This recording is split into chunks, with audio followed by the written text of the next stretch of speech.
김남국 의원의 코인 정국이 점점 더 깊어져만 가고 있습니다. 김 의원이 해명을 한 게 더 자신의 발목을 잡고 있거든요. 또한 김 의원이 80만 배가 넘는 위믹스 코인을 보유했다가 거래소를 수차례 옮기고 매매하는 과정에서 현재 남아있는 코인이나 도를 맞춰보면 의심스러운 구석이 한두 군데가 아닙니다. 예를 들어 코인을 팔았으면 거래소든 은행이든 계좌에 돈이 남아있어야 하는데 그렇지 않았거든요. 애초 금융정보분석원 FIU의 시스템을 설계했던 전문가는 조력자가 따로 있었거나 아니면 돈 세탁 정황이 의심된다고 했습니다. 이 시스템을 설계할 때 돈 세탁이 의심되면 바로 잡아내게 했는데 바로 김 의원이 그런 경우라면서요. 박은채 기자가 단독 취재했습니다. 김남국 의원은 지난해 2월 당시 시세 기준으로 60억 원에 달하는 위믹스 80만여 개를 보유했다가 현재는 빗썸 계좌 등에 9억 원의 현금만 남아 있습니다. 김 의원은 지난 2021년 LG 디스플레이 주식을 판 돈으로 빗썸에서 위믹스 코인을 샀고 작년 초 위믹스를 업비트 지갑으로 옮겼다고 해명했습니다. 그 전부터 업비트에선 다른 잡코인 거래도 이뤄졌습니다. 김 의원은 위믹스 코인을 업비트에서 다시 클립으로 옮겼고 이 중 일부를 빗썸으로 옮긴 후 매도했습니다. 그런데 김 의원이 신고한 계좌 잔고를 살펴보면 작년 업비트와 연동된 K뱅크 계좌 잔고는 20만 원 수준, 빗썸에서 거액의 위믹스를 판 금액을 이체했을 농협 계좌 잔고는 되려 전년보다 7억 원이 줄었습니다. 최초 빗썸에서 업비트, 그리고 클립과 빗썸을 거치는 복잡한 단계를 거치고 위믹스를 사고 파는 과정에서 금액도 의심스러운 상황. 김 의원은 해명을 하면서 정확한 코인 매각 시점과 사용처를 밝히지 않고 있어 대리인의 자금 세탁 의혹마저 들고 있습니다. 자금 세탁이 유력화되는 건 유력이고 대리인이 존재한다는 거는 FI에서 디텍트했으면 대리인은 분명히 존재해요. 수십억의 코인을 100일 만에 이동시킨 점도 또 다른 조력자의 존재를 의심케 하고 있습니다. MBN 뉴스 박은채입니다.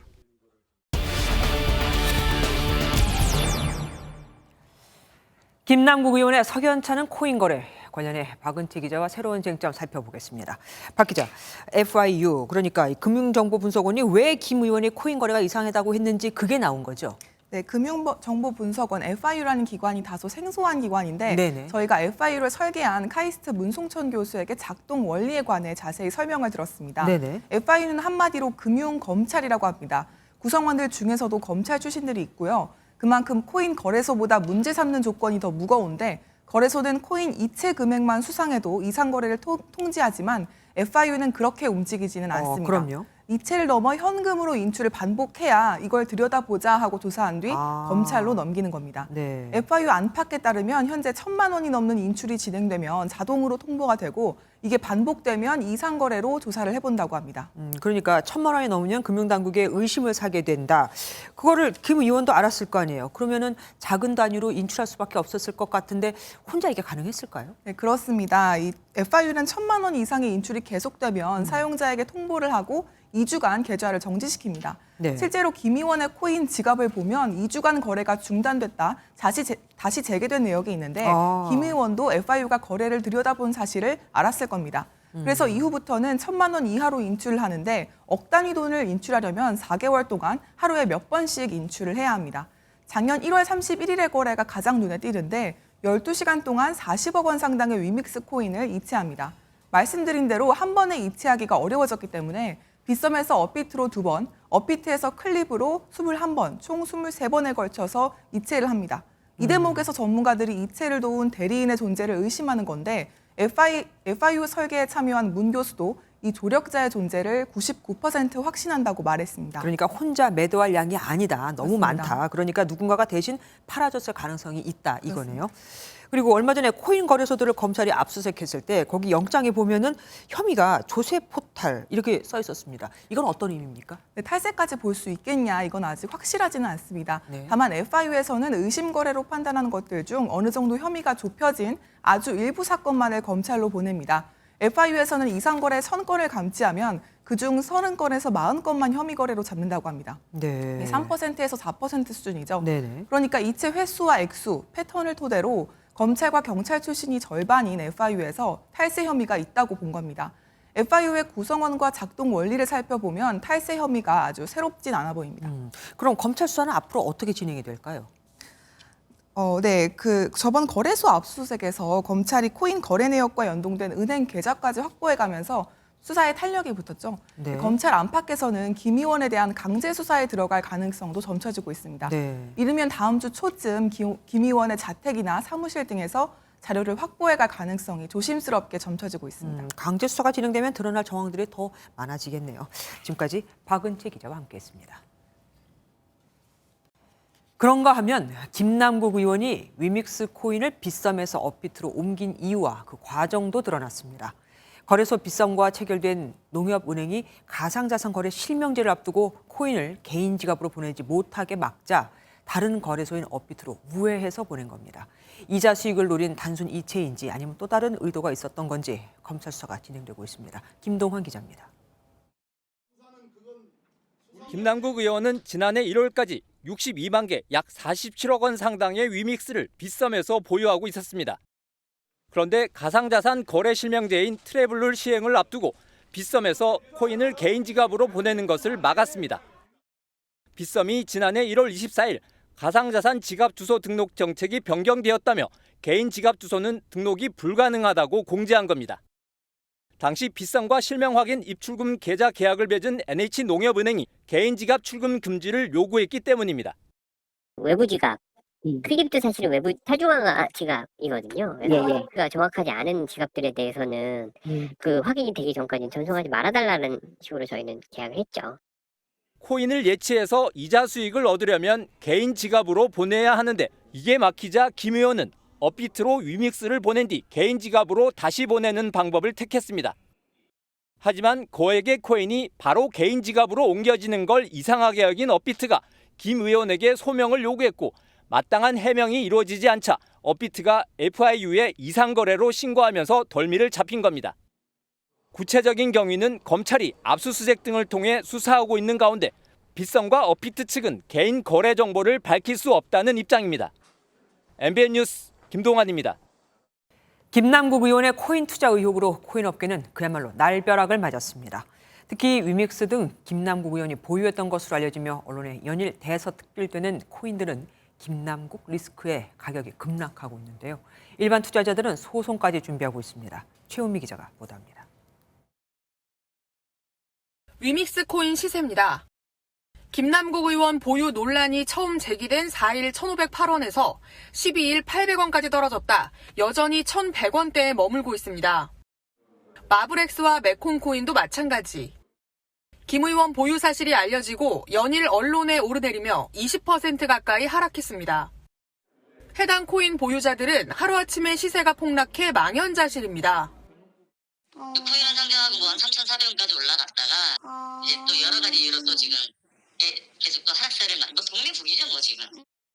보다 못한 위믹스 코인 투자자들은 집단 소송을 예고했습니다. 김 의원 보유 사실이 알려진 후 게임 회사들의 정치권 로비 의혹을 공개적으로 밝힌 위정현 한국게임학회장이 첫 소송 대상입니다.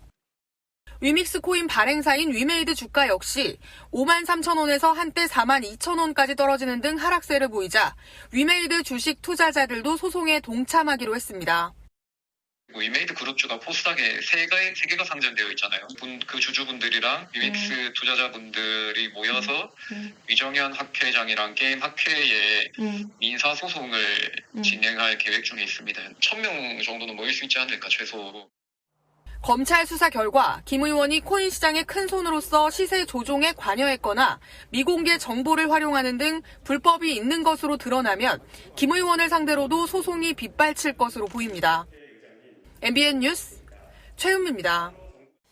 김남국 의원의 코인 투자 의혹 중 또 하나는 거래소 상장과 같은 미공개 정보를 미리 안 게 아닌가 하는 겁니다. 들어보지도 못한 코인으로 수십억 원의 수익을 올리는 건 거의 기적에 가깝거든요. 이런 걸 악용하는 사람이 있다는 것도 문제입니다. 가짜 뉴스를 흘리며 수백 배의 고수익을 올릴 수 있다고 접근하는데 코인 사기 사건으로는 처벌 형량이 높지 않다 보니 더 기승을 부리고 있습니다. 박규원 기자가 취재했습니다. 2년 전부터 리딩방을 통해 주식과 코인 투자를 한 직장인 A씨.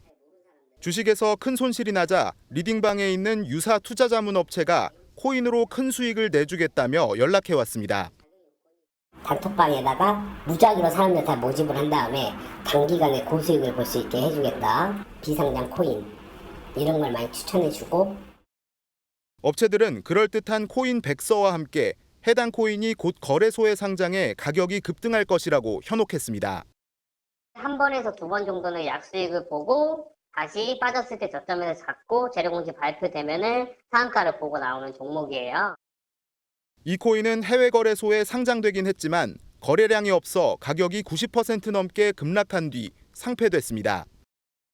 해외 거래소 같은 경우는 뭐 돈만 주면 다 상장을 시켜주는 것이고 정말 좋은 코인이면 업비트나 국내 거래소 이쪽에 상장이 됐겠지. 최근 5년간 우리나라 가상화폐 범죄로 인한 피해액은 4조 7천억 원. 경찰이 검거한 코인 사기범도 약 2,000명에 육박합니다. 2017년부터 코인 광풍이 불며 일확천금을 벌어보려는 투자자들이 몰린 탓인데 사기를 당해도 구제받을 방법은 없습니다. 당국에서 해당 코인들에 대한 정보를 준다든가 파악할 수 있는 시스템이 되면 가장 좋고 고소고발을 하기 쉬운 전담기구가 있는 것이 가장 필요하다고 생각합니다. 김남국 의원 사태로 가상화폐 투자에 문제점이 부각됨에 따라 정부와 국회의 관련 논의가 시급하다는 지적이 나옵니다. MBN 뉴스 박규원입니다. 더불어민주당이 김남국 의원을 국회 윤리위에 제소하며 수습에 나섰지만 당내 여지는 계속되고 있습니다. 김 의원이 탈당을 선언했을 때 바로 그때 제소를 했어야 했다 등 만시지탄이라며 지도부의 대처에 비판이 계속되고 있는 건데 국민의힘은 남국의 강이 조국의 강보다 깊다며 제명 압박을 이어갔습니다. 이병주 기자입니다. 쇄신 후 총 사흘 만에 김남국 의원을 국회 윤리특위에 제소하면서 이재명 대표 지시라는 걸 강조했던 민주당. 이번 제소 결정은 이재명 당대표의 제안으로 최고위원회 논의를 거쳐 결정된 것입니다. 윤리위 제소가 결의문에서 빠진 걸 두고 이 대표 의중이 반영됐다는 의혹이 나오자 떠밀리듯 결단했다는 평가가 나옵니다. 당내 조사가 더 이상 좀 힘들다라고 되니까 이제 그걸 명분 삼아 가지고 이렇게 한 것 같습니다. 저는 만시지탄이라고 하겠습니다. 당 대응이 너무 안일했다. 김남국 의원 제명 절차에 착수해야 한다는 지적도 이어졌습니다. 민주당 지도부는 수순에 따라 윤리위 제소가 이뤄진 것이라며 의도적인 지연은 없다고 재차 강조했습니다. 국민의힘은 조국 사태를 거론하며 김 의원에 대한 제명을 압박했습니다. 이제 남국의 강이 조국의 강보다 더 깊어지고 있습니다. 이미 드러난 사실만으로도 제명하기에 충분합니다. 김남국 의원 사태를 지적한 민주당 인사에 대해 이재명 대표의 강성 지지층, 개딸의 문자 테러도 이어지면서 민주당 내 잡음은 더욱 커지고 있습니다. MBN 뉴스 이병주입니다. 윤석열 대통령이 지난해에 이어 2년 연속 광주 5.18 민주화운동 기념식에 참석했습니다. 매년 광주를 찾겠다는 약속을 지킨 거죠. 윤 대통령은 여기서 5월 정신을 10차례, 자유민주주의를 7차례 언급했습니다. 원주희 기자가 다녀왔습니다. 지난해 보수 진영 대통령으로서는 처음으로 민주의 문을 걸어서 통과한 윤 대통령. 올해는 정부 주요 인사들 대신 5.18 유공자 유족 등 5월의 어머니 15명과 함께 입장했습니다. 기념사에서 윤 대통령은 5월의 정신으로 하나가 됐다고 강조했습니다. 5월의 정신은 우리 자유민주주의 헌법 정신 그 자체이고 우리가 반드시 계승해야 할 소중한 자산입니다. 윤 대통령은 5분가량의 기념사에서 5월의 정신을 10차례, 자유민주주의를 7차례나 언급했습니다. 5월 정신의 계승은 자유와 민주주의를 위협하는 모든 세력과 도전에 당당히 맞서 싸우는 것이라고 말했습니다. 민주주의의 위기를 초래하는 안팎의 도전에 맞서 투쟁하지 않는다면 5월의 정신을 말하기 부끄러울 것입니다.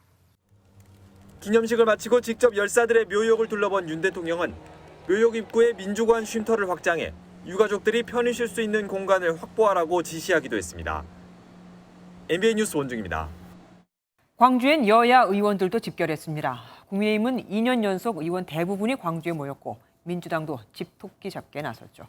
그런데 여기서 이재명 민주당 대표가 5.18 정신 헌법 수록을 위한 원포인트 개헌을 하자며 또 새로운 화두를 들고 나왔습니다. 대통령실은 김남국 코인 정국의 물타기를 하기 위한 국면 전환용 꼼수라고 비판했습니다. 정태진 기자입니다. 김기현 국민의힘 대표와 이재명 더불어민주당 대표가 기념식장에 나란히 앉았습니다. 함께 임을 위한 행진곡을 불렀지만 손을 맞잡지는 않았습니다. 기념식이 끝나고 이재명 대표는 5.18 정신헌법 수록은 여야 모두의 공약이었다며 원포인트 개헌을 촉구했습니다. 국가폭력에 책임이 있는 정부 여당은 말로만 반성하고 추념하고 기념할 것이 아니라 행동으로 보여줘야 합니다. 대통령실과 여당은 5.18 정신을 헌법에 반영하는 데는 이견이 없다고 재확인했지만 제안 배경에는 의문을 제기했습니다. 대통령실은 MBN과의 통화에서 개헌은 심도 있는 논의와 절차가 필요한 일이라면서 5월 정신마저 국민을 분열시키는 데 활용한다고 비판했습니다. 국민의힘은 국민의 공감을 강조하며 신중론을 나타냈습니다. 5월의 정신 앞에 정치가 있을 수 없습니다. 민주 영령들의 숭고한 희생을 특정인이나 특정 그룹의 정치적 전유물로 여겨서도 안 될 것입니다.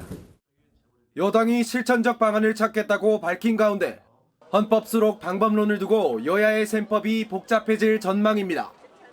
MBN 뉴스 정태진입니다. 문재인 정부 시절 청와대 특별감찰반의 감찰 무마 의혹을 폭로한 김태우 서울 강서구청장이 유죄가 확정돼 구청장직을 상실했습니다. 불법 후원금을 모금한 혐의를 받는 김선교 국민의힘 의원도 본인은 무죄가 나왔지만 회계관리사가 벌금형을 받으면서 의원직을 상실했습니다. 길기범 기자입니다. 김태우 서울 강서구청장이 대법원에서 징역 1년, 집행유예 2년형이 확정되며 구청장직을 상실했습니다. 문재인 정부 당시 청와대 민정수석실 특별감찰반원이었던 김 구청장은 당시 조국 민정수석이 유재수 부산시 경제부시장에 감찰을 무마했다고 폭로하며 세간의 주목을 받았습니다. 이 밖에도 환경부 블랙리스트 의혹 등을 폭로했는데 검찰은 김 구청장이 폭로한 16개 항목 중 5개가 공무상 비밀 누설에 해당한다며 재판에 넘겼습니다. 국가 기능을 제 자리로 정상적으로 돌려놓기 위하여 국민 여러분들께 청와대의 범법 행위를 고발할 수밖에 없었습니다. 1, 2심 모두 5개 중 4개 항목에서 혐의가 인정된다며 징역 1년에 집행유예 2년을 선고했고 대법원도 원심을 확정했습니다.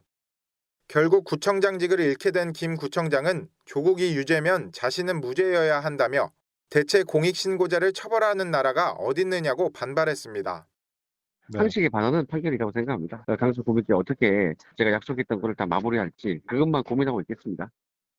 21대 총선 선거운동 과정에서 불법 후원금을 모금한 혐의를 받았던 김선교 국민의힘 의원도 의원직을 잃게 됐습니다. 대법원에서 김 의원은 무죄를 선고받았지만 같은 혐의로 기소된 선거 캠프 회계 책임자가 벌금 1,000만 원형을 선고받아 당선이 무효가 됐습니다. MBN 뉴스 길기범입니다. 김태우 전 강서구청장이 대법원 판결로 자리에서 물러나면서 제2의 코엑스를 꿈꾼 가양동 복합단지 개발 사업이 정상화될지도 관심입니다. 사업비만 4조 원에 달하고 서울시 건축 허가까지 통과했지만 착공을 앞두고 강서구청이 갑자기 인가를 취소해 사업이 중단됐기 때문입니다. 최윤영 기자가 그 내막을 취재했습니다. 서울 가양동의 11만 제곱미터에 달하는 옛 CJ 공장 부지. 철거 후 빈 땅엔 부서진 건축물 잔해들이 방치돼 있습니다. 제2의 코엑스 14층 복합 쇼핑단지를 꿈꾸며 사업이 진행됐던 곳인데 지난 2월 갑자기 취소됐습니다. 강서구청이 소방시설 등 관련 기관과 더 협의하라며 건축 협정 인가를 취소했기 때문입니다. 소방이라든지 안전이라든지 자세히 봤어야 되는데 그런 부분들이 미진해서 시행사는 한 달에 70억 원씩 손해를 보고 있다며 강서구청을 상대로 취소 처분 무효 소송을 냈습니다. 업계에서는 교통환경평가, 건축심의 등 깐깐한 행정 절차를 모두 통과한 사업장이 착공을 앞두고 멈춘 건 이례적이라는 지적입니다. 건축협정 인가가 취소됨으로써 인허가 절차가 전면 중단되었고 다시 시작하더라도 몇 년이 소요될지 모르는 상황에 매달 70억 정도의 금융비용은 계속 늘어나고 있습니다. 이 사업에 참여한 증권사들의 PF 조달 금액도 1조 3천억 원에 달해 자칫 대규모 금융 부실 사태를 초래할 수도 있다는 우려도 나옵니다. 오늘 대법원 판결로 현직 구청장이 직위 해제되면서 양측의 소송과 행정 절차에도 변수가 될 것이라는 전망이 나오고 있습니다. MBN 뉴스 최윤영입니다.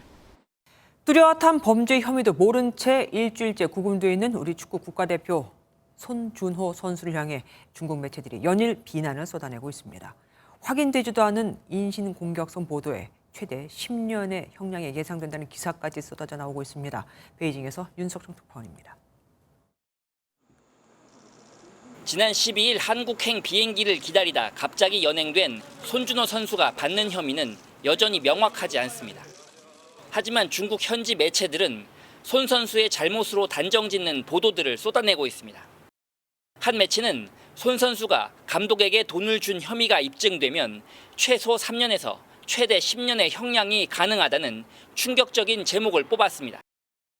또 다른 매체는 손 선수가 심각한 경기력 저하를 보인 직후 연행됐다며 마치 자신의 잘못을 알고 있었다는 듯한 뉘앙스로 보도했습니다.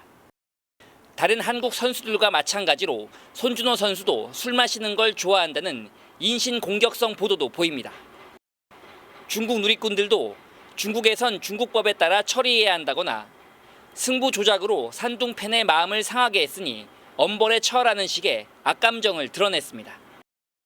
우리 정부는 손준호 선수가 부당한 대우를 받아선 안 된다고 강조했습니다. 우리 공관은 중국 당국에 대해 신속하고 공정한 조사를 요청했고 또한 필요한 영사 조력을 계속해서 제공하고 있습니다. 손준호 선수 측은 조만간 변호인 접견을 통해 구체적인 혐의 사실 파악에 나설 것으로 알려졌습니다. 베이징에서 MBN 뉴스 윤석정입니다. 이달 초 두 가족으로 추정되는 북한 주민들이 어선을 타고 서해 북방 한계선 NLL을 넘어 귀순한 것으로 확인됐습니다. 지난달 15일 북한 경비정이 서해 NLL을 침범했다가 우리 군의 경고 사격을 받고 퇴각한 이후 북한군의 경계 태세가 삼엄해졌다고 하는데 그런 철통 같은 경계를 뚫고 한 가족도 아니고 두 가족이 함께 탈북을 감행한 건 북한 체제 붕괴의 신호라는 분석도 나옵니다. 두 가족이 목숨을 걸 만큼 상황이 안 좋다는 얘기니까요. 안병수 기자입니다. 지난 6일 밤 10명 이내의 북한 주민들이 어선 한 척을 타고 서해 북방 한계선을 넘었습니다. 어린아이를 포함한 두 가족으로 추정되는데 이들은 연평도를 지나 인천항으로 들어온 것으로 확인됐습니다. 우리 군은 귀순 의사를 확인한 뒤 다음 날 새벽 신병을 확보했습니다. 가족 단위 탈북이 공개된 것은 2017년 7월 이후 6년 만입니다. 합동 정보조사를 벌이고 있는 관계 당국은 귀순 사실을 인정했지만 구체적 사안에 대해선 말을 아꼈습니다. 우리 군은 북한의 도발 가능성과 귀순 등의 상황에 대비해서 철저한 군사 대비 태세를 유지해 오고 있습니다. 익명을 요구한 정부 소식통은 이번 귀순에 대해 체제 붕괴의 신호로 해석할 수 있다는 분석을 내놨습니다. 복수의 가족이 함께 내려온 데다 북한의 코로나19 봉쇄가 여전하다는 점에서 요동치는 밑바닥 민심을 읽을 수 있다는 겁니다. 국정원과 해경 등 관계기관은 조사를 마치는 대로 합동 결과 발표를 진행할 방침으로 알려졌습니다. MBN 뉴스 안병수입니다.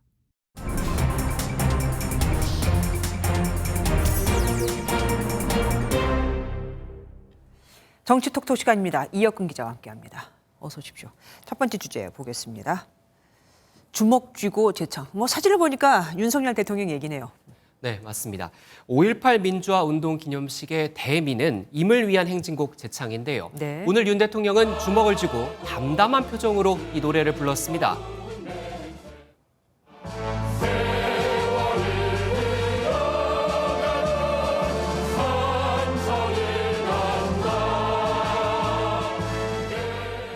지난해에도 윤 대통령이 이 노래를 따라서 불렀던 것 같은데 올해하고 다른 점이 있었습니까? 네, 표정은 비슷했지만 손 모양이 달랐습니다. 영상으로 한번 보시죠.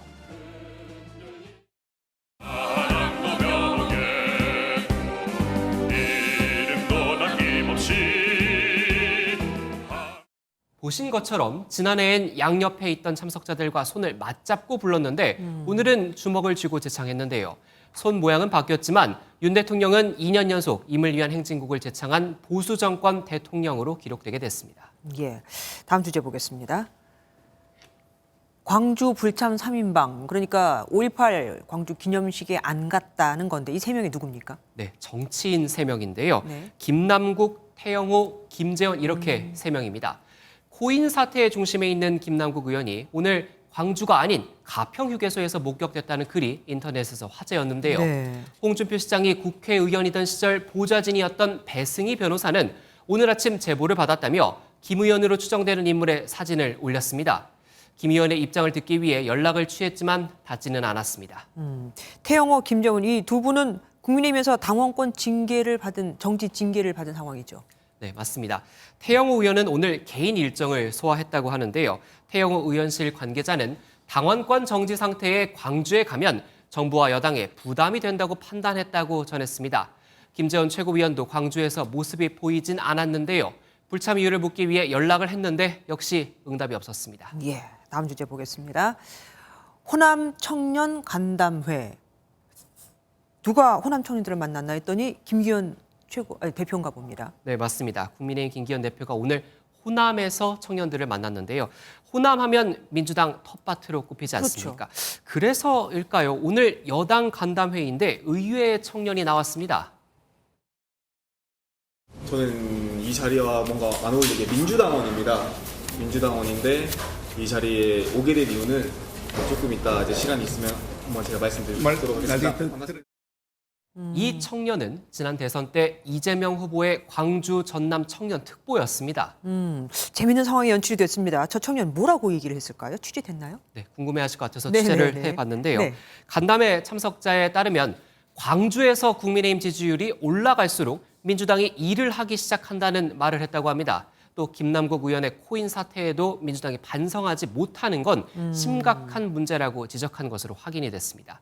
김기현 대표는 호남 청년들이 큰 관심을 갖고 있는 문제를 언급했습니다. 광주에 저도 선거운동하면서 깜짝 놀랐습니다. 복합 쇼핑몰이 하나도 없다. 야, 이게 어떻게 이럴 수가 있느냐 그런 생각이 들어서. 청년들은 특히 코인도 그렇고 저렇게 복합 쇼핑몰 같은 거에 대해서 관심이 더 많잖아요.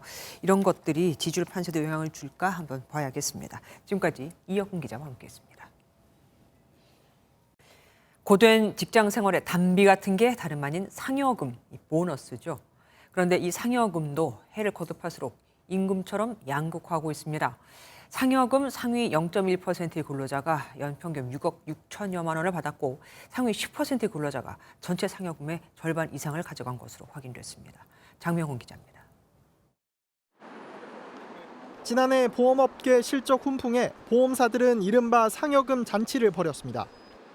메리츠화재 김종민 부사장은 급여를 제외한 상여금만 20억 6천만 원을 받았고 김용범 부회장도 16억 6천만 원을 받았습니다. 이처럼 수억 원에 달하는 고액의 상여금을 받는 직장인은 극소수에 그칩니다. 상여 수령액이 상위 0.1%인 근로자의 연평균 상여금은 6억 6천여만 원인 것으로 나타났습니다. 상여금을 받은 941만여 근로자의 가장 중간값인 433만 원에 154배에 달합니다.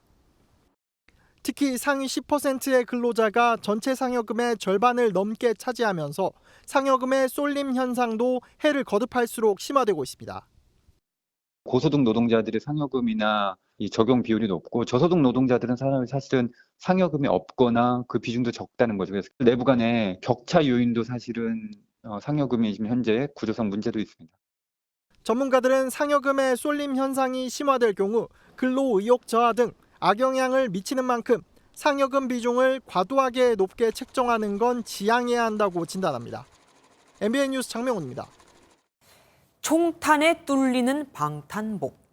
뜨거운 팥빙수도 아니고 말이 안 되죠.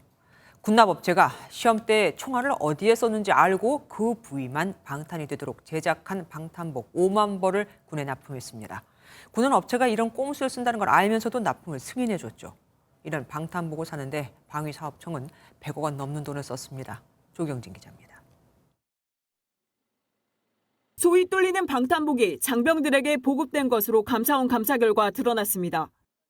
감사원은 지난 2021년 12월 방위사업청이 구매 계약한 107억 원 규모의 방탄복 5만 6천여 벌이 성능 미달이라고 밝혔습니다. 해당 방탄복을 대상으로 시험을 실시한 결과 총격 지점에 따라 방탄복이 찌그러지는 정도가 허용 기준을 초과한 것으로 조사됐습니다. 감사원은 해당 방탄복은 총 50겹 방탄 소재로 제작하면서 일부만 56겹으로 박음질했다며 방탄 성능이 고루 적용되지 않은 시험 통과용이라고 지적했습니다. 방탄복의 품질을 보증하는 국방기술진흥연구소는 이런 사실을 인지하고도 방탄복 제작을 승인했다고 덧붙였습니다. 감사원은 방사청에 해당 방탄복을 대체하는 납품을 조치하고 해당 군수업체에 대한 입찰 참가 자격에 제한을 두라고 통보했습니다. 이에 대해 국방기술진흥연구소는 정해진 기준과 시험 절차에 따라 납품했다며 반박 입장을 내놨습니다. MN뉴스 조경진입니다. 이틀 전 민주노총과 건설노조가 밤샘 농성을 벌일 때 이를 막기는커녕 오히려 경찰이 이들을 보호해 줬다는 비난이 들끓자 경찰이 노숙 집회와 도로 점거 행위의 불법 여부를 조사하기로 했습니다. 노조 측 집행부 5명에겐 오는 25일까지 출석을 요구했습니다. 이혁재 기자입니다. 건설노조 일부 조합원들이 밤새 노숙한 흔적이 곳곳에 남아 있습니다. 쓰레기 더미 사이로 술병도 보입니다. 술 거의 그냥 있는 거 매대기는 전부 다 가져가셨다고. 노숙 집회를 하며 음주와 노상방뇨 등을 한 것으로 알려졌는데 서울시는 9,300만 원의 변상금을 요구했고 경찰은 즉각 집회를 불법으로 규정했습니다. 이번 불법 집회에 대해 엄중하게 책임을 묻고 재발 방지를 위한 특단의 조치를 신속하고 단호하게 수사하겠습니다. 경찰은 장옥기 건설노조 위원장 등 집행부 5명에게 오는 25일까지 출석을 요구했습니다. 경찰은 민주노총이 시위 도중 도로를 점거해 신고 범위 일탈 등의 혐의를 조사하고 건설노조는 야간 행진 뒤 광장을 점거하고 음주와 노상방뇨 등으로 시민 불편을 끼친 점을 들여다볼 계획입니다. 다만 위법성 여부가 불확실하다는 의견도 있습니다. 통상적으로 볼 수 있는 집회나 시위는 아니라고 볼 수 있는데 단정할 수도 없고 의사 표현을 위한 준비 단계라고 볼 수도 있거든요.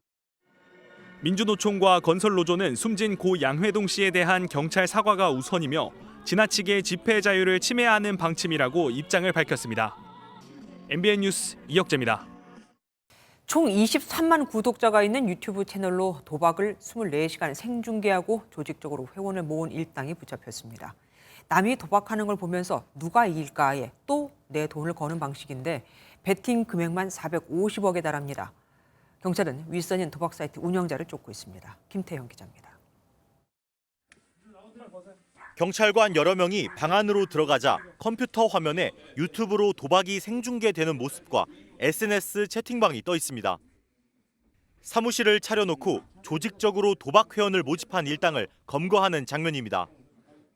이들은 지난해 6월부터 8개월 동안 유튜브 채널을 개설해 자신들이 직접 바카라 도박을 하는 모습을 24시간 중계했습니다. 유튜브 채팅창에 올라온 SNS 주소로 시청자가 대화방에 들어오면 미국에 서버를 둔 도박 사이트 가입을 유도했습니다. 회원들은 중계를 보고 바카라 승자가 누가 될지를 맞추며 최대 1,000만 원까지 베팅했습니다. 일당이 관리한 회원은 확인된 숫자만 1,500명에 33개 유튜브 채널 구독자 수는 총 23만 명이나 됐습니다. 범죄 수익 450억 원. 총책인 전모 씨는 도박 사이트 관리자에게 수당을 받고 공범들에게는 월급을 나눠줬습니다. 유튜브 채널 개설 시 타인명의 계정을 돈을 주고 사서 개설했으며 도박게임 중계 시 마스크, 선글라스 등으로 얼굴을 가리고 대포폰과 대포통장을 사용하였습니다. 현재 범행에 사용된 유튜브 채널이 버젓이 남아있어 경찰은 방송통신위원회에 차단 요청을 한 상태입니다.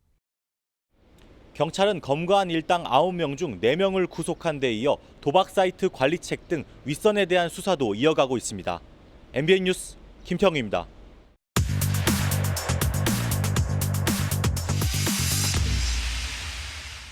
사회기자님 정태웅. 한범수입니다. 첫 번째 키워드입니다. 저 기억하시죠?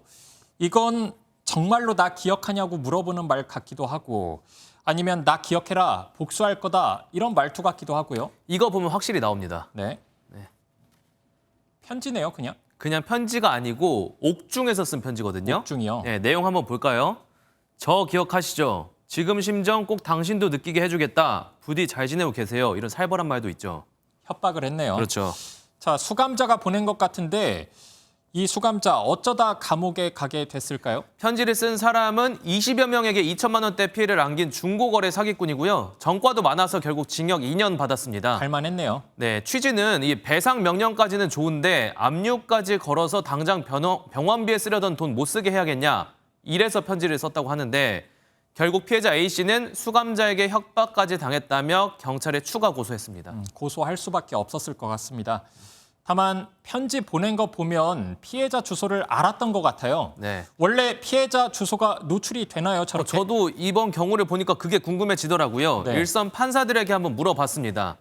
이 관련 예규상 배상 신청이 인용되면 판결문에 성명과 주소를 기재하고 있다고 밝혔고요. 다만 법원에서도 주소 쓸 때 일부를 생략하는 방법은 논의 중이라고 덧붙였습니다. 네, 주소를 밝혀줘야 배상도 할 수 있다. 이렇게 판단한 것 같은데 아무튼 가해자가 피해자를 보복할 수 있는 상황이 만들어졌습니다. 제도적인 빈틈 보완할 필요가 있을 것 같습니다. 그렇습니다. 다음 내용입니다. 지잡대라서 하사.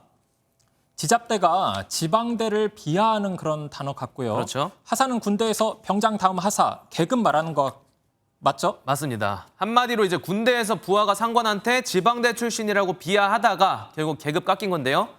더 높은 상관대도 싸그리 무시했고요. 네. 군대는 군기가 중요한데 그러면 안 되죠. 네. 자세히 좀 들어보죠, 더. 자, 상병으로 복무하던 A씨가 2021년 의자 배치를 지시한 중사 B씨를 향해서 저 땡땡이 뭐라고 명령질이냐라고 말하기도 했고요. 소령 C씨에게는 다른 상급자와 비교하며 저러니까 진급을 못하지라고 비난하기도 했습니다. 앞서 말씀드렸듯이 하사 D씨에 대해선 지잡대라서 전문 하사나 한다며 대놓고 비꼬기도 했고요. 네, 간도 큽니다. 네. 처벌 받았나요? 강등 징계가 내려졌거든요. A씨는 모욕한 게 아니었다며 처분 취소 소송까지 냈는데 결국 기각됐습니다. 상관의 사회적 평가를 해치는 등 모욕이 인정됐다는 거죠. 네, 누가 봐도 모욕입니다. 그렇죠. 징계 취소해달라고 하기 전에 반성부터 필요할 것 같습니다. 맞습니다. 마지막 키워드까지 보겠습니다. 이 백두산 폭발한다는 말은 예전부터 계속 종종 들어왔어요. 네, 최근에 동해에서 지진이 발생하면서 다시 염려가 커지고 있습니다. 그래서 한번 다뤄볼까 합니다. 이게 사실 막연한 불안감이 있다 보니까 사실 그대로 따져볼 필요가 있어 보이긴 하거든요. 네. 결론부터 여쭙겠습니다. 백두산 터지나요? 결론은 조금 이따가 말씀드리고 일단 기상청 자문 들어보겠습니다. 현재 화산 활동이 안정적이기 때문에 둔화 근거는 약하다고. 기상청은 현재 위성으로 백두산 지형을 관찰하고 있습니다. 중국과 협조해 백두산에서 나오는 가스와 온천수를 역시 살펴보고 있습니다. 2018년 이후 백두산에 변화가 없었다고 합니다. 마그마 상태가 불안정하다고 볼 근거가 없다는 겁니다. 활동하고 있는 화산이기 때문에 계속해서 잠잠하게 있을 수는 없거든요. 그래서 조금씩 변화는 있지만 큰 변동이 아니고 평균 전후로 이렇게 움직인다고 이해를 하시면 될 것 같아요.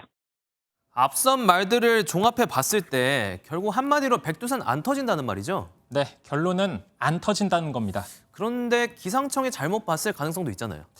그런데 다른 기관이죠. 정부 출연기관 한국지질자원연구원도 폭발은 안 한다고 말합니다. 2005년부터 백두산에 달라진 게 없었다는 거죠. 일단 알겠습니다. 그런데 그건 그렇고 북한이 요새 핵실험 다시 할 것 같은 분위기 보이긴 하잖아요. 네. 핵실험으로 인공지진 발생해서 백두산 자극할 가능성은 없을까요? 그런 가설도 있습니다. 네. 그런데 그것도 용암이 불안정한 상태에서나 해당하는 얘기라고 합니다. 핵실험으로 일어난 지진이 그 정도로 강하진 않을 거란 예측도 있습니다. 어쨌든 정부 말들 들어보면 백두산에 일이 터질 것 같진 않거든요. 왜 자꾸 괴담이 돌까요? 과학이 아닌 심리 문제가 아닐까 싶습니다. 기록에 따르면 백두산은 100년에 한 번꼴로 폭발했고 2025년이 다음 폭발이 일어나는 시점이라고 합니다. 이래서 사람들이 불안해하는데 사실 이조차 증명되지 않은 말에 불과하다고 하죠. 그렇군요. 네, 오늘은 여기까지입니다. 사회기자 M이었습니다. 이번 주 한낮 기온이 30도 이상으로 치솟으면서 올여름 도대체 얼마나 더우려고 이러나 벌써부터 걱정이 크죠. 지금도 높은 이 바다의 온도가 더 올라간다면 1994년과 같은 역대급 더위가 찾아올 수도 있다는 전망이 나왔습니다. 김민수 기자입니다. 우리나라 동쪽에 있는 동태평양 일대 엘니뇨 감지 구간이 붉게 물들었습니다. 당장 다음 달부터 평년과 비교해 해수면 온도 차이가 1.1도로 나타내 엘니뇨의 기준인 0.5도를 훌쩍 넘어섭니다. 7월에는 이른바 슈퍼 엘니뇨의 기준이 되는 1.5도에 도달하고 8월에는 1.9도로 나타냅니다. 이 추세가 계속된다면 1994년 열대야가 무려 보름 이상 이어졌던 역대급 무더위가 찾아올 수도 있다는 전망이 나옵니다. 요 며칠 더워서 집에만 있다가 오늘 시원해져서 잠깐 나들이 나왔거든요. 이번 여름에도 이렇게 좀 안 더웠으면 좋겠는데. 기상청은 현재 오는 6월에서 7월 기온이 평년보다 높을 가능성을 40%로 내다보고 있습니다. 이번에 나타날 슈퍼 엘니뇨가 얼마나 많은 강수를 유발시키느냐에 따라서 여름철 기온을 크게 끌어올릴 수도 낮출 수도 있다고 설명합니다. 이러한 강해지는 엘니뇨가 우리나라의 무더위를 몰고 온다고 단정적으로 보긴 매우 어려운 상태이며 앞으로 추가적인 기압계 동향을 더 살펴본 뒤에야 기상청은 오는 23일 올해 여름철 기온 전망을 내놓을 예정입니다. MBN 뉴스 김민수입니다. 대전에 있는 해맑음 센터 혹시 아십니까? 학교 폭력 피해 학생들만 모여서 숙식하고 수업도 받는 전국에 딱 한 개 있는 기숙형 학폭 피해자 전담 기관입니다. 하지만 학생과 교사들은 이번 주 안에 여기서 나가야 합니다. 건물이 오래돼 안전에 문제가 생겼거든요. 적응 못했던 전 시설로 가야 하는 아이들도 있습니다. 아이들은 학교에 이어서 이젠 나라에서도 버림받은 기분이라고 호소했습니다. 박유영 기자가 사연을 취재했습니다. 학교 폭력을 당한 이후 위탁기관을 전전하다 2달 전 해맑음 센터에 정착한 가람이 3, 4개월 그 정도 있었어요. 피해자들이 같이 있다 보니까 싸움이 정말 끊이지 않아요. 건물이 안전 최하위인 2등급을 받아 폐쇄되는 해맑음 센터를 대신해 교육부가 10곳을 추천해줬지만 지역과 성별을 감안하면 갈 곳은 2곳뿐. 그나마 한 곳은 이전에 다녔던 그곳입니다. 가고 싶진 않은데 가야 되고 교육부가 학생들을 버리는 것 같아요. 너희가 제주껏 살아봐라라는 그런 식으로밖에 안 들려요. 다른 입소생들도 막막하긴 마찬가지입니다. 자해를 했었어요. 이번 대우로 온 건데 여기 사라지면 어떻게 버틸 수 있을지 모르겠어요. 자기 자식들이 저 같은 상황이었으면 절대 그런 말 안 했을 거예요. 아직 마음이 힘든 아이들이 가장 두려운 건 가해 학생과 마주치는 상황입니다. 교육부도 그걸 최우선으로 고려했다고 하지만 실질적으로 학교폭력 가해 학생이 없는 데를 제안을 한 거고요. 네. 놓친 부분이 분명히 있어 보입니다. 학교폭력 가해 사실이 6개월이 지나셨으면 신청은 가능하신데. 교육부는 해맑음 센터를 경북 구미와 경기 양평, 충남 서산의 폐교 3곳 중 한 군데로 옮기겠다고 밝혔는데 협의가 쉽진 않아 보입니다. 60년, 80년 된 학교들이에요. 여기보다는 더 열악하고요. 교통편은 진짜 엉망인데요. 어떻게 이 아이들이 이런 데 와서 있게끔 하느냐. 옮겨가는 시점이나 장소가 정해지지 않은 해맑음 센터. 어쩔 수 없이 내일 10년간 아이들을 치유해왔던 현장의 문을 닫습니다. MBN 뉴스 박영입니다. 111년 전 침몰한 초호화 여객선 타이타닉호의 비극 기억하시죠? 바닷속 깊은 곳에 가라앉아 있으니 그동안은 타이타닉호의 전체 모습을 볼 수 없었는데 실물 크기의 선체가 3D 이미지로 공개됐습니다.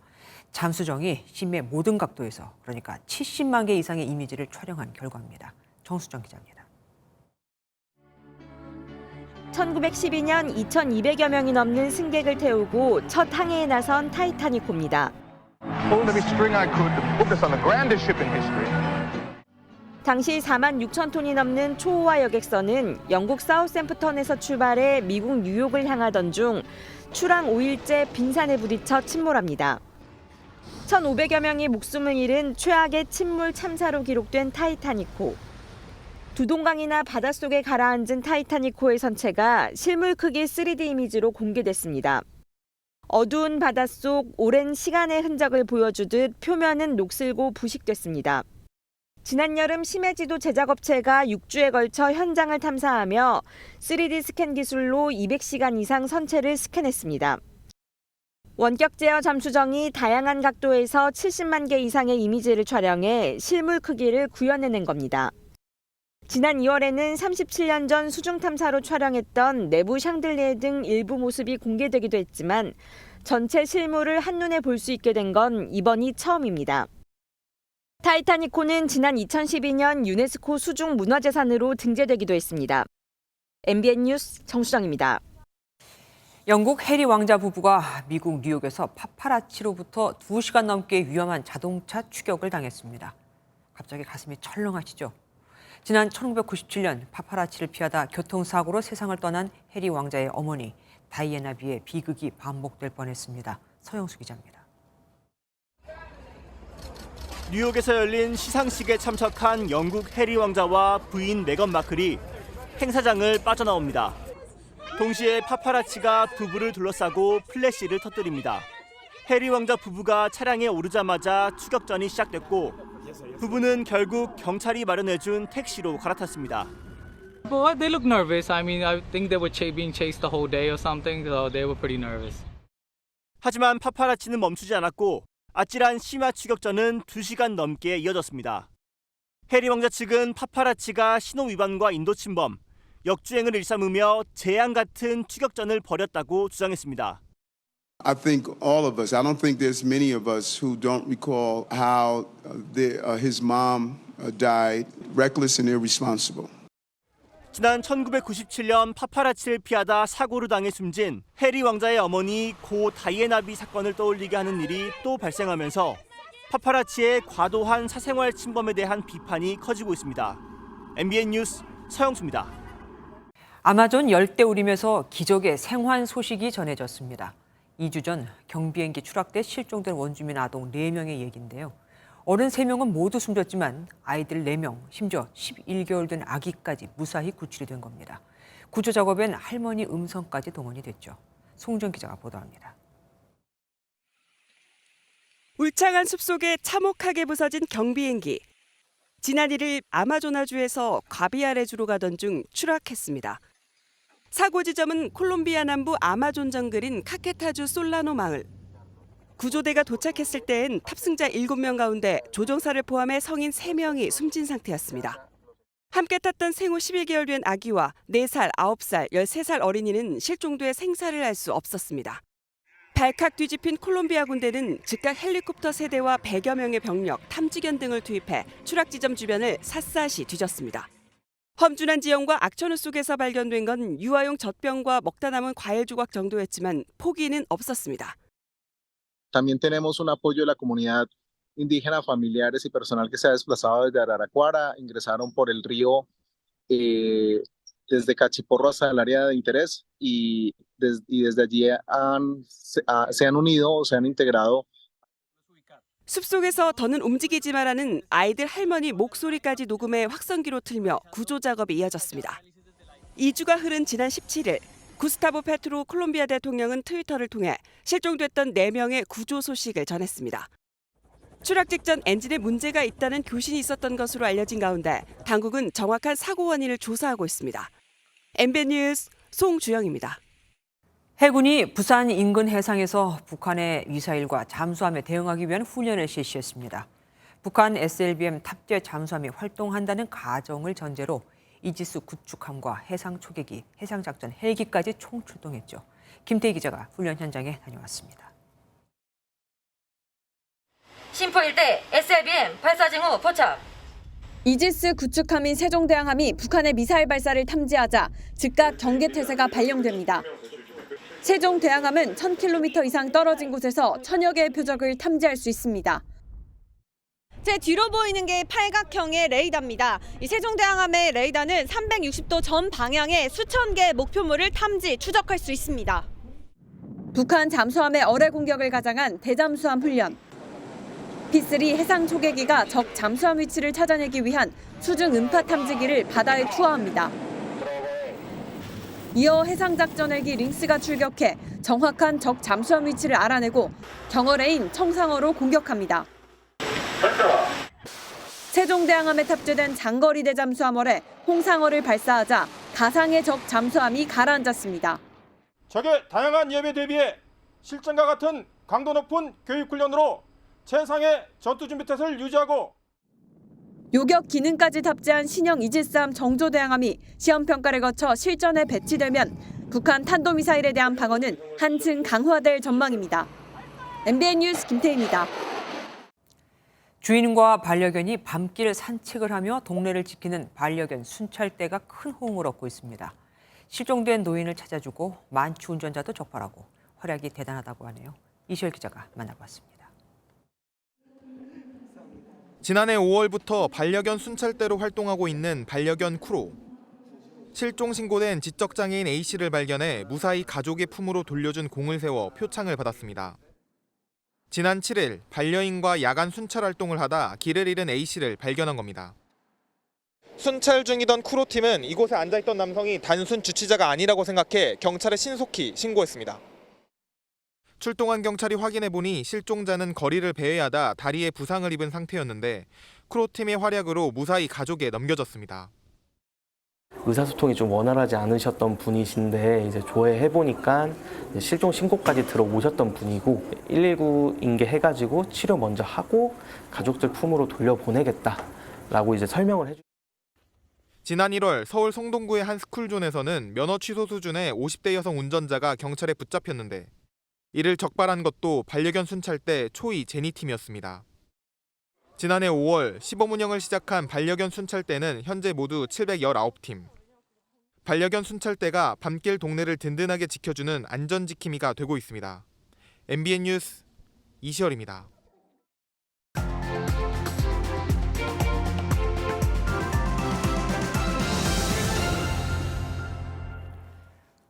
여러분이 회사를 운영하고 있습니다. 그런데 회사 사정이 안 좋아졌습니다. 회사를 살리기 위해 구조조정을 해야 하는데 노조와의 단체 협약에 노사 협의를 해야 한다고 규정돼 있고 이에 따라 노조가 반대합니다. 그럼 회사는, 아니 직원들도 다 같이 망하게 되겠죠. 고용노동부가 지난 3월부터 공무원과 교원, 공공기관의 단체 협약과 노조 규약 실태를 파악한 결과 479개 기관 중 37.4%인 179곳의 단협에서 문제가 드러났습니다. 구조조정이나 조직 개편을 이유로 정원을 축소할 수 없게 하거나 정원을 조정하려면 노사 합의를 거쳐야 한다고 정한 공무원 노사도 있었고 노조 활동 중 발생한 재해는 무조건 공무상 재해로 간주.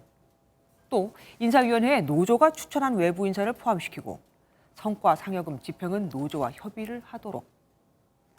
공직자의 경우 금고 이상의 형이 확정되면 퇴직 또는 해고 대상이지만 노조 간부는 조합 활동이라는 이유로 빠져나갈 수 있게 하기도 했습니다. 그런데 공무원은 정책 결정이나 임용권 행사가 교섭 사항이 아닙니다. 이 내용은 법에 명시돼 있습니다. 한국노총은 법은 최소한의 기준이고 단체 교섭과 협약을 통해 노동 조건을 개선하는 것이 노사 관계의 기본이라고 주장하지만 그럼 법이 왜 필요한 거죠? 법이야말로 최소한의 기본이고 이 위에 협약을 맺든 부칙을 붙이든 해야 하는 거 아닐까요? 자신들에게 유리한 내용을 단협에 넣고 단협에서 정한 기준이 노동관계 법보다 우선한다는 규정까지 만들다니요. 공무원, 공공부문 종사자는 그 누구보다 법을 준수하고 모범이 돼야 하는 사람들 아닌가요? 고용부는 불합리한 단협은 노사가 자율적으로 개선하도록 하겠다는데 법 알기를 우습게 여겨온 이들에게 과연 자정 능력을 기대해도 될까요? 그렇지 않아도 철밥통 소리를 듣는 이들이 이젠 노조까지 앞세운 방패막이까지 둘러 철옹성을 쌓고 있으니 어려운 살림살이에 깨진 밥그릇을 부여잡고 있는 국민은 어떤 생각이 들까요?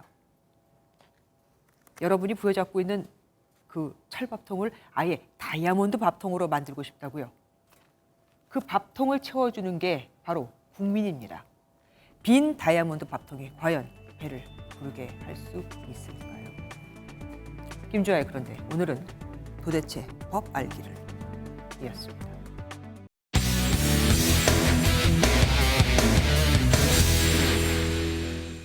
스포츠 뉴스입니다.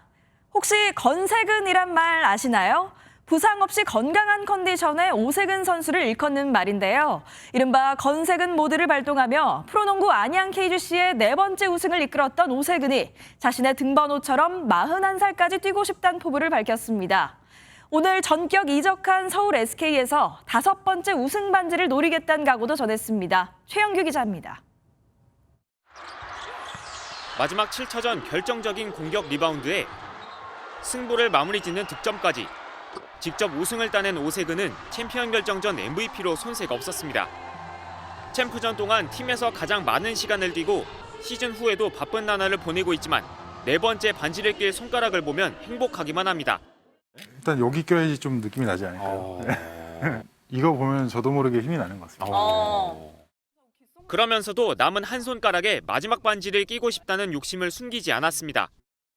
일단 목표로 항상 5개를 이렇게 말씀을 드렸었는데 뭐 하나 정도는 후배들이 도움을 주지 않을까. 챔프전 최고의 명장면인 종료 3.4초 전 양희종과 교체되는 순간을 떠올리면 지금도 찡하다며 4번의 우승과 팀의 황금기를 함께하고 선수 생활을 마친 주장에게 감사를 전했습니다. 시종 형이 나오면서 누가 이제 교체를 해야 될지 모르는 상황이었어요. 아무도 안 쳐다보고 있더라고요. 여기서 나랑 바꾸는 게 맞을 것 같다 생각을 해서 또 그림도 또 그렇고 수고했고 정말 고맙다는 말. 12년간 활약한 정든 KGC를 뒤로하고 라이벌인 서울 SK로 전격 이적해 모두를 놀라게 한 오세근은 등번호처럼 41살까지 건세근으로 뛰겠다며 변함없는 응원을 부탁했습니다. 제 최종 목표이기 때문에 꼭 달성하고 싶다는 욕심도 있고요. 건강히 뛰면은 할 수 있지 않을까라고 생각합니다. MBN 뉴스 최영규입니다. 현재 저기압의 영향으로 곳곳에 비가 내리고 있습니다. 제주에는 호우특보가 내려져 있는 가운데 앞으로 10에서 많게는 40mm의 비가 더 내리겠고요. 남해안과 경기 북부, 강원 내륙과 산지에 5에서 20mm, 남부 내륙으로는 5mm 안팎의 비가 예상됩니다. 이 비는 내일 오전에 모두 그치겠습니다. 비가 그쳐도 내일 전국 하늘 잔뜩 흐리겠습니다. 강원 영동과 경북 동해안 지역은 내일 새벽부터 낮 사이 가끔 비가 오는 곳이 있겠습니다. 자세한 지역별 내일 기온입니다. 내일 동쪽 지역은 비교적 선선하겠습니다. 강릉과 울진은 19도에 그치겠는데요. 반면 서울은 28도까지 올라서 낮 동안 다소 덥겠습니다. 남부지방도 덥겠습니다. 광주 26도, 대구 25도까지 올라서 오늘보다 4에서 5도가량 높겠습니다. 이번 주말에도 전국이 대체로 맑고 온화할 전망입니다. 날씨였습니다. 안녕하세요. 김주하입니다. 공정하고 신속한 MBN 뉴스, 유튜브를 통해서도 만나보실 수 있습니다. 특히 더 많은 뉴스와 라이브를 보고 싶으시다면 오른쪽을 눌러서 구독하시면 됩니다. 어렵지 않죠? 빠르고 정확한 뉴스로 계속 찾아뵙겠습니다. MBN 뉴스를 시청해주신 여러분 고맙습니다.